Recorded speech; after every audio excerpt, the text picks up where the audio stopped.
Okay, good morning, everybody. Thank you so much for coming. My name is Valentina Facus. I'm the pedestrian and bicycle coordinator here for the Palm Beach TPA.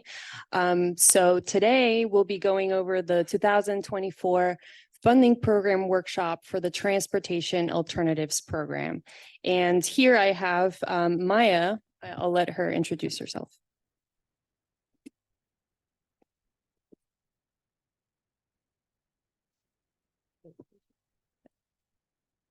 Good morning, everyone. Good morning, everyone. Okay. Good morning, everyone. I am Maya Williams Gray. I am the local program administrator with FDOT. Thank you. So for today's workshop, we'll go over briefly what the Transportation Alternatives Program is, go over the timeline, how you can apply, and also if you are eligible to apply for the program. And Maya will be going over the local agency program certification.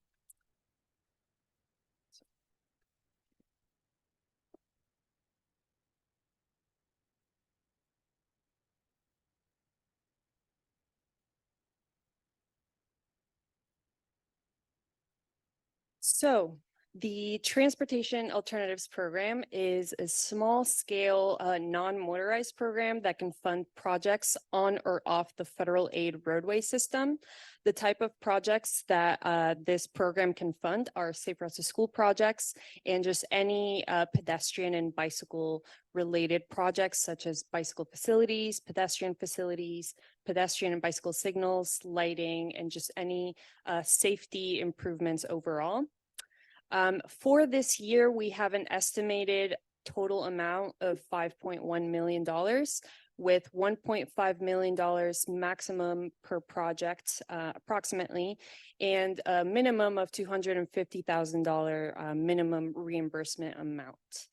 At the bottom of the screen, you'll see a timeline of the program starting from application submittal all the way to the availability of construction funding.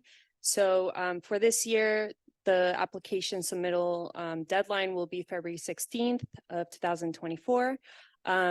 This program for design, it has to be funded locally, so that will typically happen in 2025. And then funding for construction will become available July 1st of 2027.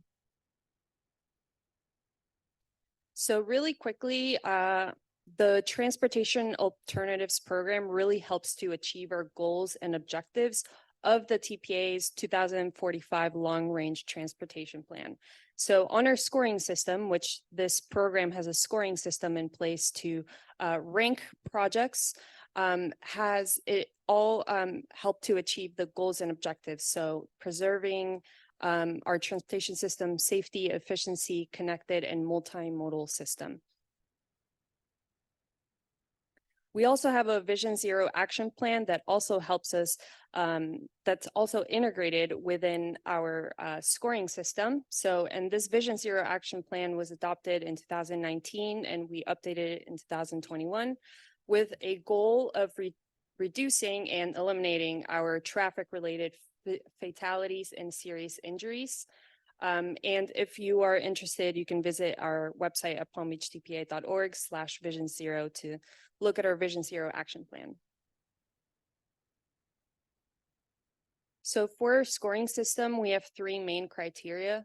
The first one is what, then we have where and why. So for the what section, it's really what kind of facilities you're proposing, whether that's a pedestrian facility, bicycle facility, and the type of score that you will receive will really depend on the width and the length of the facility. So for example, if you are proposing a 12 feet shared use path, and then someone else is proposing a 5 feet sidewalk, then the score will really depend on the width and the length of that project. Also, we have the where section. So this depends on where your project is located, how much points you will receive. So if your project is located in a higher area for that's traditionally underserved, then it will get higher scores. Also, if your project is located within the TPA's high injury network, then it will also receive higher scoring. Then we also have the why. So if your project, say, for example, has any support from local communities or local organizations, then you'll be able to receive points for that. Also, if it will help mitigate some of the environmental issues, that's also a plus, and you'll get points for that. So all of this aligns with the TPA's goals, objectives, and performance measures within the TPA's 2045 Long-Range Transportation Plan. So this is just a quick resource that I wanted to show everyone. For the application, you are not required to score your own application. However, we do highly encourage everyone to use our TPA mapping tool.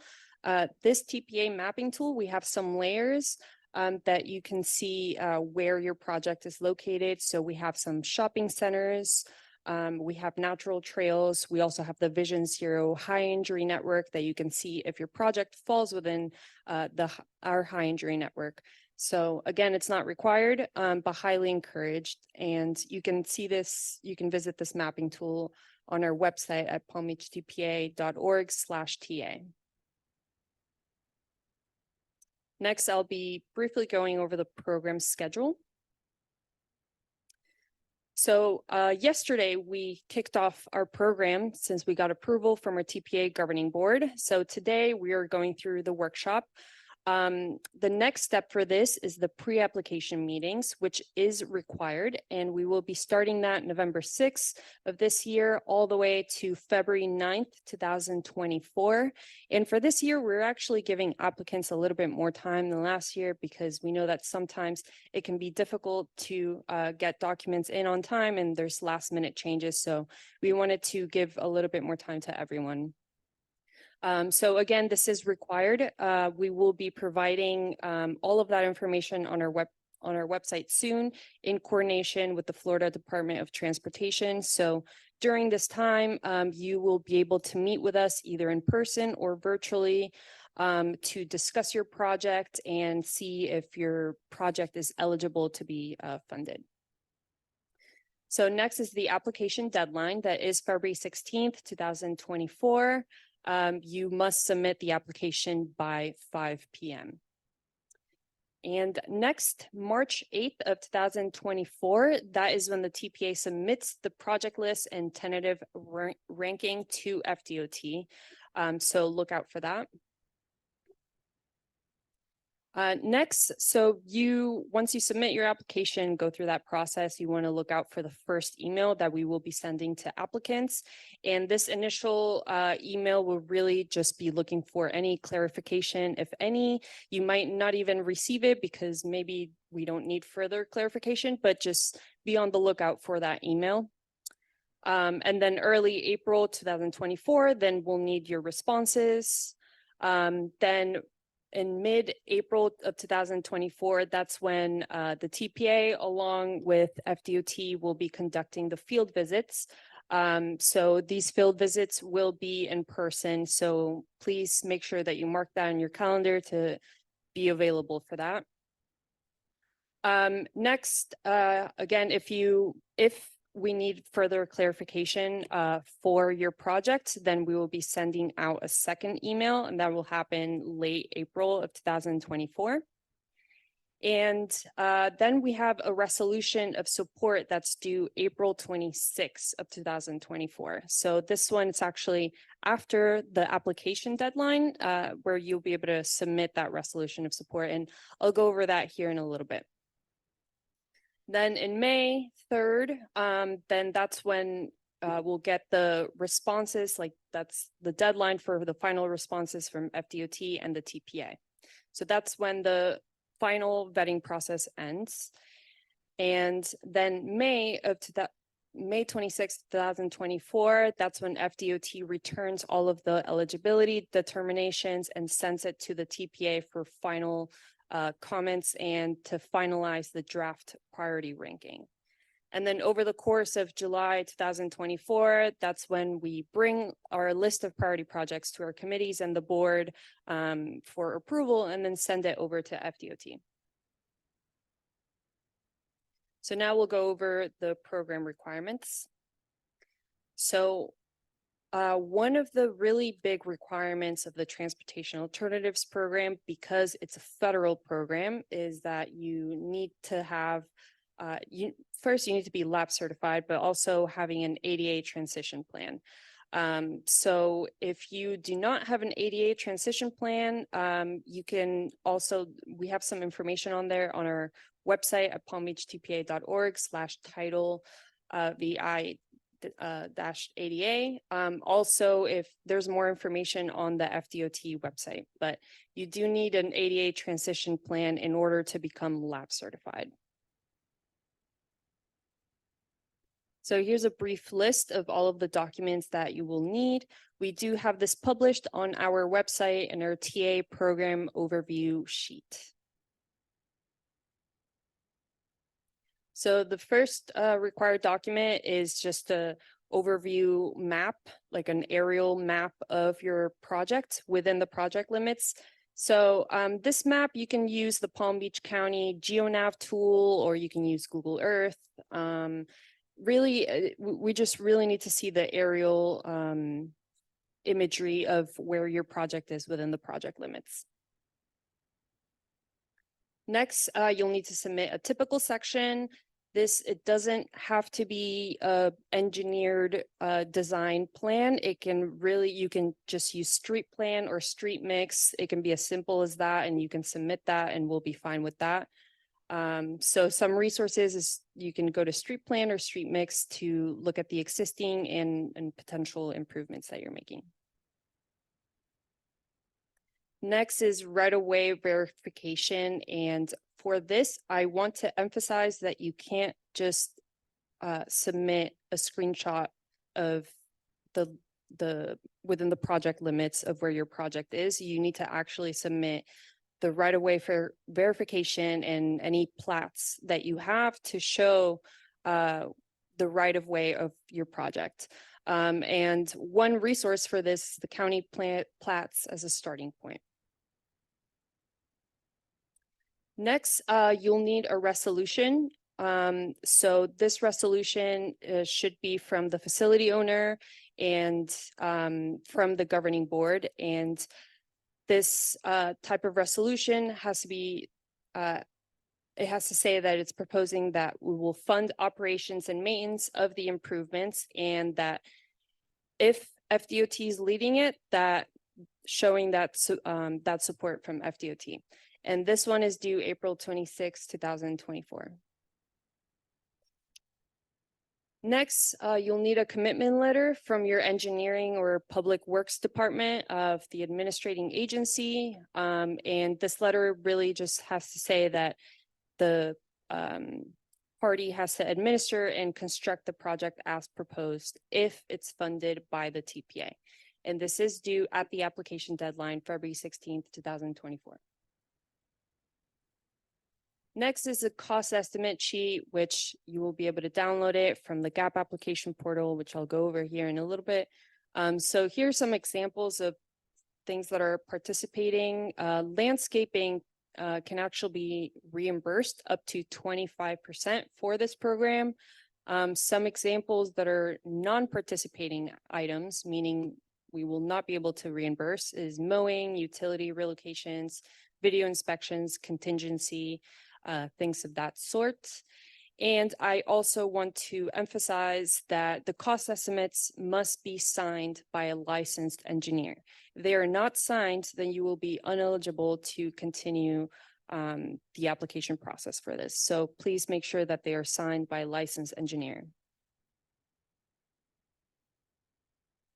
Next, we will need before pictures of the proposed of your proposed project. So we prefer in-person photos. However, if you're not able to get out in the field, then you can just take a screenshot Google Maps of the most up-to-date Google Maps. But we really do prefer in-person photos.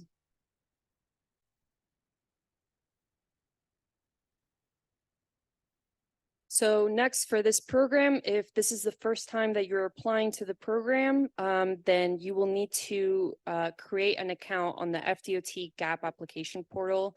All of the documents and supporting materials and the application, all of that will need to be submitted directly onto the FDOT GAP application portal. So you don't actually have to send us anything, the TPA, you don't have to send the TPA anything. You have to submit everything directly onto that portal. And here's a brief process of the FDOT GAP portal of how you can submit the application. You can take a screenshot if you'd like. We will be posting a PDF of the presentation and a recording on our website in case you're not able to take a screenshot today.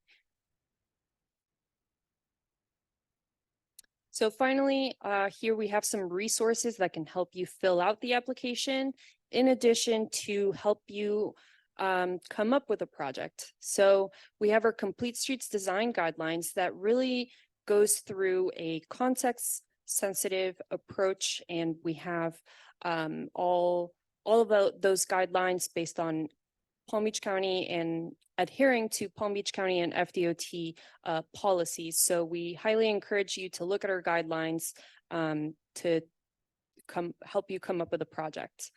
We also have our Vision Zero Action Plan, our Long Range Transportation Plan, and of course we have our interactive map where you can see the high injury network and the traditionally underserved areas and things of that sort. So that is the end of my presentation. I can take any questions right now if anyone has any.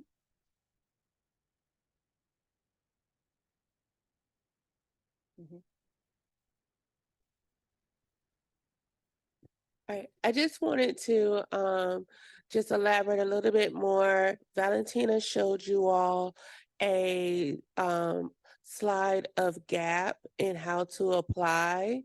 And when you look at it in this presentation, you'll see it says 2023.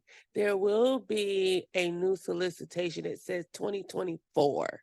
So you want to make sure when you're applying, you're using this PowerPoint as a guide, but when you go into GAP, look for the year 2024 transportation alternative application.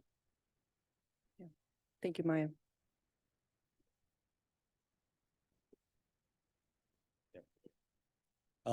Is the PowerPoint presentation, is that available online, the entire presentation? After On your this website? workshop, after the workshop, we will be uploading it to our website. Great, thank you.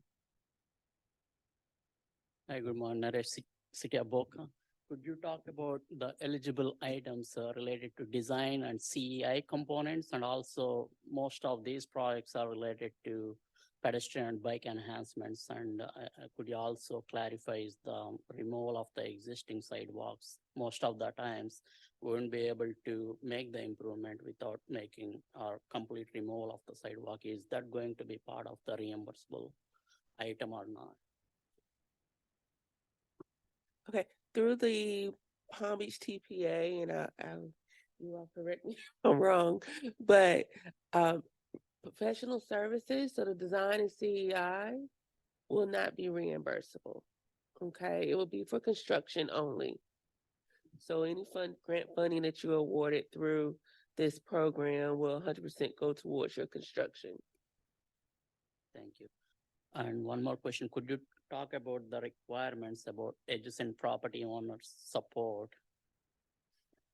So you're saying for the letters of support or for the right of way? For the letters of support. Letters of support from the community. Yeah, so that's actually not required.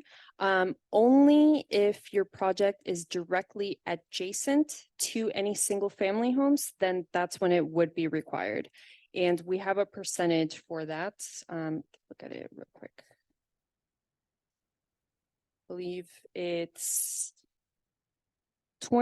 less than 25% of all directly adjacent single family landowners in support of the project, and no more than 10% of adjacent landowners in opposition.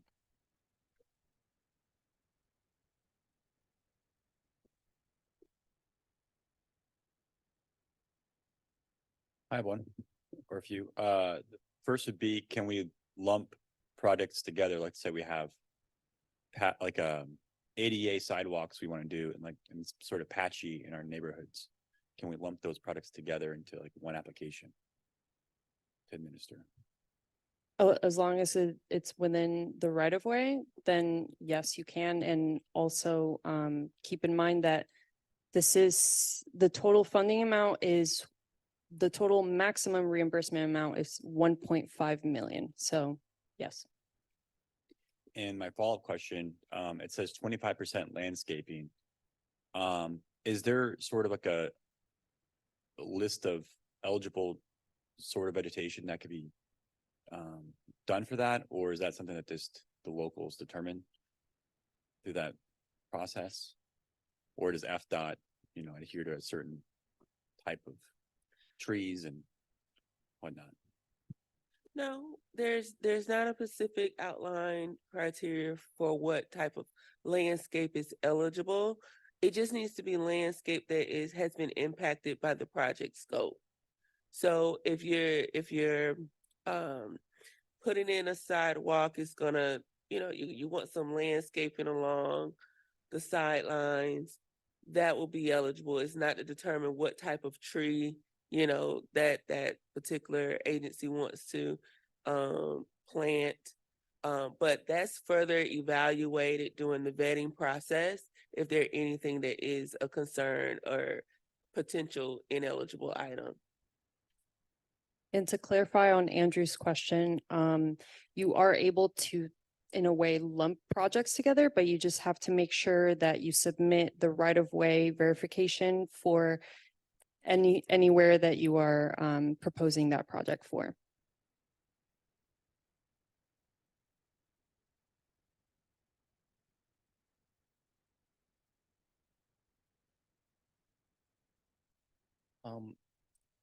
For like changing a sidewalk into a shared use path, a 5-foot sidewalk into a 10 or 12-foot shared use path. And it requires some adjustment of the swell or drainage.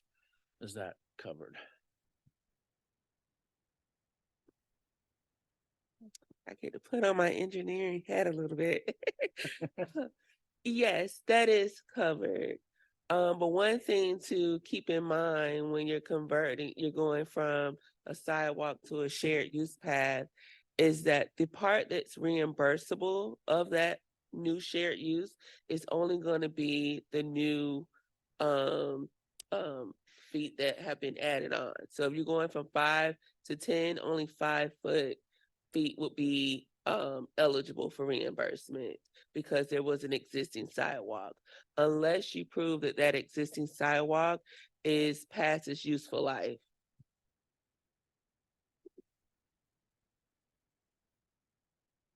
One more question. This relates to administering the project. So we're talking about LAP agencies. And at this time, FDOT's not really, let's say we are a smaller community, we don't have that capability. At this time, FDOT's not really able to support the locals when it comes to that design and construction on TA. And then what sort of our mechanisms moving forward if we can't really do it? Do you think we should go to a small city, the county, or what's our options? Okay, so you have two options, really, one, yes, the department is having where local agencies administer those off-system projects. But that still does not mean that part of the vetting, depending on the type of scope, you can still request and ask and provide us pretty much an application package that can be reviewed, but you can still put a request in. As far as the other option, if the department is not the best suited to administer, is partnering up with the county. Okay, the county is a bigger entity. I'm not trying to add to their workload, but that is another option to just explore. you know, depending on the scope, depending on, you know, especially if safety is definitely top of the list. If it's something that we, you know, can be prioritized and it's an importance of the county as well. Have those conversations and be even able to bring them to the table for the pre-application meetings.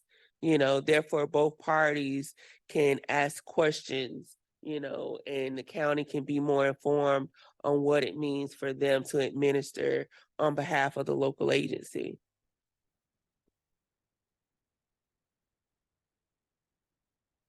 Okay, any more questions? Seeing none, I will move forward with Maya's presentation to go over lab certification.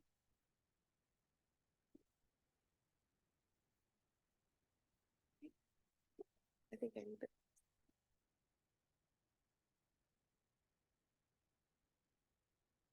All right. So I'm just going to be giving a brief high-level overview of our program. I've already introduced myself, but for the record, I am Maya Williams-Gray. I'm the District 4 Local Program Administrator. So I manage the local programs unit. I also provide local agencies with training, and I am the point of contact for lab certification. I manage the state and federal program application cycle for FDOT. So you hear the acronym LAP a lot, but some may not actually know what the program is all about. You know, LAP stands for Local Agency Program. This is a federal reimbursement program. The department is the steward of the federal funds, and we provide oversight to any federally funded projects that on behalf of FHWA. In order for agencies to receive federal funding, they must be eligible for LAP certification. So you have to be defined as a local agency by definition in statute. If you are a private corporation, you know, consultant firms, nonprofits, any subunits of government, is really important to know that you would be considered ineligible for LAP certification. So you would have to then work with, you know, your cities, towns, and villages to administer a project. All right. There are two types of certifications that are issued. One is the full certification. It's renewed every 3 years. It is performance-based. The second option is the project-specific certification. This is the most common because cities, towns, and villages don't have as frequent projects within the work program. So you are issued a project-specific cert for each project that you are awarded. Now, if you have a project in the work program, so say you have 2 or 3, they may not be consecutive, but we can look at grouping those under one project specific, okay? In terms of the functional areas of the procurement methods in which we certify, the department will certify you in design, that's preparation of your plan, specs, and estimates. We also certify you in construction and construction administration. When it comes to the procurement methods, while we certify in professional service and construction, for Palm Beach County, it would be you're certified in the construction procurement only. So that's reimbursement for construction costs. There are several monitoring and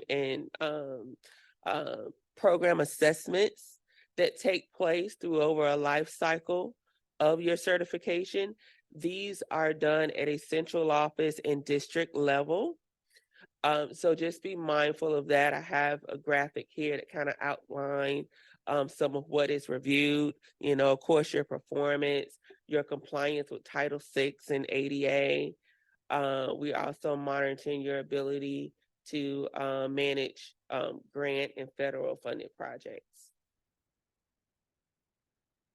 part of our oversight team internally is not just the district coordinator. So when a local agency is awarded a project, you will have a responsible charge on the DOT side, but also a responsible charge will need to be identified on the local agent within the local agency.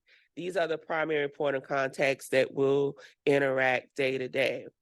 On the DOT side, you have, we will have an environmental and right-of-way liaison that are there to assist and answer questions and even guide you through both certifications in terms of your environmental cert right away.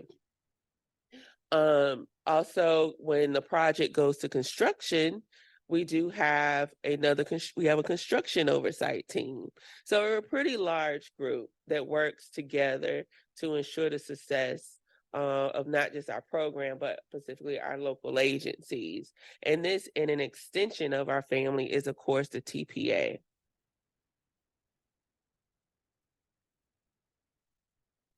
GAP is the grant application process system. This particular system was highlighted in Valentina's presentation. I just want to echo that it is the system in which you will apply for the grant opportunity, but also once you are awarded, this system is also used from implementation of your project to close out. So this is another way that the department and FHWA, our statewide office, all can provide oversight of your projects. Success of our program really depends on a local agency to be able to commit and adhere to the state and federal requirements, also the awarded scope and schedule and funding. So, you know, you all are applying through the TPA, you're presenting a scope that has been prioritized. You know, you need to be committed to that. Any changes to a scope would require TPA approval, but it's highly unfavorable because depending on that type of scope change, it may have impacted the prioritization. So you need to be fully committed to the scope that you are applying or submitting for award. And then the department, every project will have a schedule. So, you know, we're committed to a schedule. We want to meet those commitments. We want to make sure we're able to enter into the agreements with you, specifically our LAP agreement. Sometimes these are impacted by interlocal agreements that need to occur between maybe two other local municipalities. So we talked about if the county administered a project on behalf of one of its local municipalities, one of its cities, then, you know, if agreements are made in that discussion, you want to make sure that you are committed to that and you're able to secure that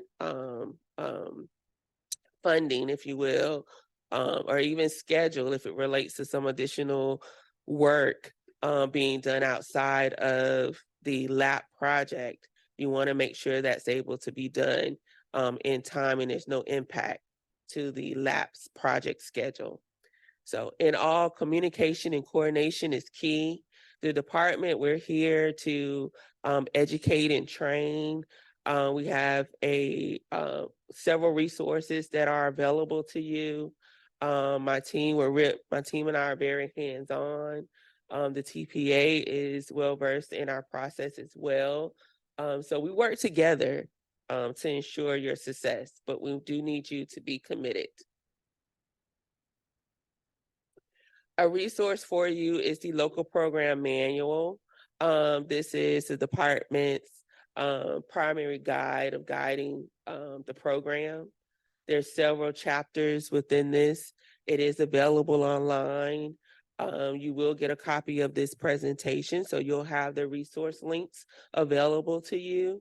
I highly suggest if you're thinking of participating in the program and you're new, to take a look at the lap manual. It's a lot of good information on how we provide oversight, what our expectation is, and what the true requirements are of the local. Again, continuing with resources, we conducted a workshop about 2 years ago. We're looking to do an update, we're looking to do a workshop rather soon, and you all will be informed of that when that occurs. But until that time, just know that this workshop that we provided, the information still holds true. It is available through our LTAP website. And you'll have the direct link to it, but this particular workshop highlights the application process all the way through construction complete, We did it over a 2-day period. You can skip through and you can even just print the transcript. So it is a resource that I wanted to provide you all to let you know that if you want a little bit more detailed information on our program, this will be a good source for you. If you have any questions about our program, the requirements, even eligibility, please feel free to contact me. LAP certification. If you're unsure about your eligibility, you can contact my office.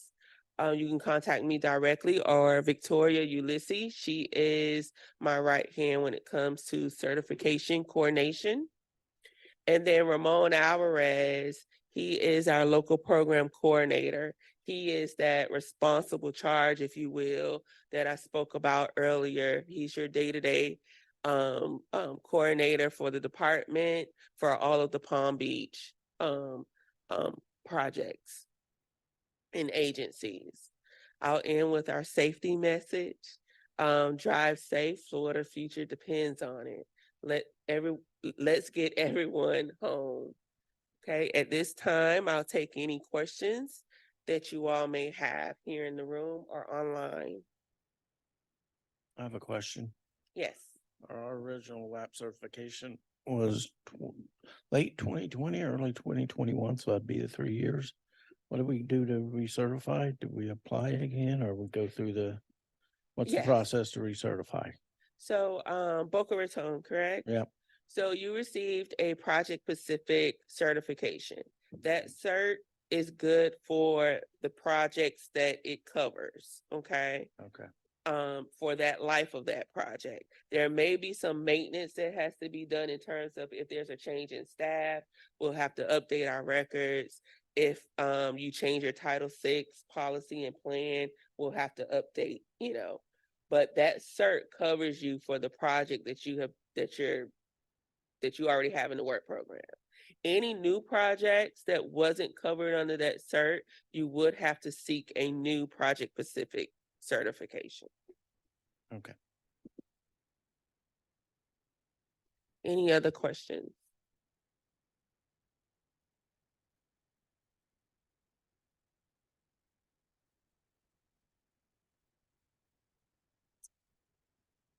If not, my contact information is available.